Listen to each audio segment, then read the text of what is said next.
I got an inbox from somebody saying, Constance, I own property. I have an FHA loan. I want to buy more property. Should I put it in a trust or should I put it in an LLC? So here's what I say. I don't care if you're going to buy other property or not.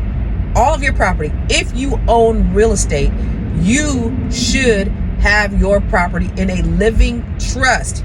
That is a must. A living trust is a must. A living trust is a must. Hey, make sure you put your house in a living trust. The reason why is if something happens to you, it will go into probate.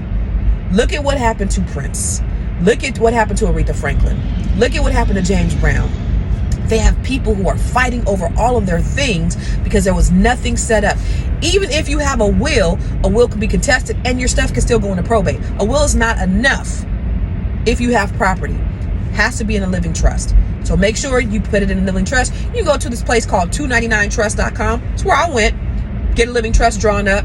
Simple, bada bing, bada boom. Okay, that's the first thing. Secondly, if you have an FHA loan on a property and you want to get another property, I would suggest refinancing that to a conventional loan, pulling the cash out, and purchasing the new property with an FHA loan. You have to live in it for a year, but if that's what you want to do for a low down payment. Now, if you want to get an investment property, it's going to be about 20% down. All right. So I hope that helps.